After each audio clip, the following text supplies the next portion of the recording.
وسؤالي ايه تفاصيل الموضوع ده ومن امتى يتم بدء طرح الحاجات دي دلوقتي حاجات رمضان؟ اولا اهلا بيك دايما واهلا بكل مشاهدينك الكرام. الله يخليك يا فندم، شكرا جزيلا. وبقول لسعادتك كل سنه وانت طيب وحضرتك بألف صحه والامه وخير الاسلاميه بالخير يا رب دايما بمناسبه اقتراب شهر رمضان وبدايه شهر رجب الكريم يا رب. احنا عندنا في وزاره التموين والتجاره الداخليه يا استاذ ايمن بدانا فعلا في تجهيز السلع الخاصه بشهر رمضان اللي هي زي ما سعادتك ذكرت اليميش، البلح الدين، القمر والمكسرات وجوز الهند وغيرها. هنبدا ان شاء الله قريبا طرحها على سلع نقاط الخبز، وهي السلع المجانيه اللي بيحصل عليها المواطنين مقابل توفيرهم في استهلاك الخبز، وده بتتراوح قيمتها يا استاذ ايمن شهريا حوالي 500 مليون جنيه. في كل بطاقه بيبقى متوسط حجم دعم الدوله الفرق بيبقى كام؟ يعني حجم الدعم الدوله قد ايه بين ال 500 مليون؟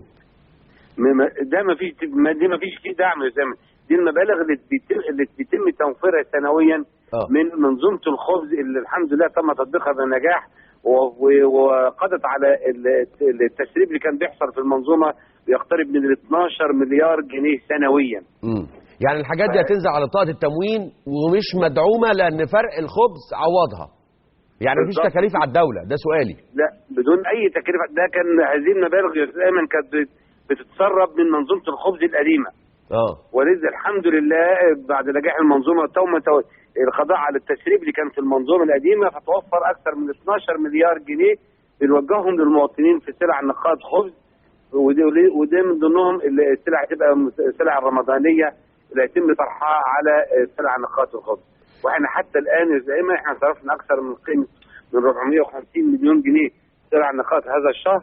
ومن المعروف ان سلع نقاط الخبز بيتم صرفها بدايه من كل شهر ولمده 20 يوم، وبمتوسط لكل بطاقه من 40 ل 60 جنيه، واحنا عندنا حوالي 20 مليون بطاقه تموينيه بيستفيد منها نحو 80 مليون مواطن. سؤال يا فندم وده هيكون واضح قوي، الحاجات دي هيتم فيها عمليات يعني سرقه وتحويش وان ممكن تاخدها بالبطاقه او حد يسربها، الرقابه وبعدين يبيعوها في السوق السوداء، الرقابه من جانبكم؟ لا حضرتك السلع ديت يا استاذ ايمن اللي بيحصل عليها المواطنين من خلال بطاقات التموين.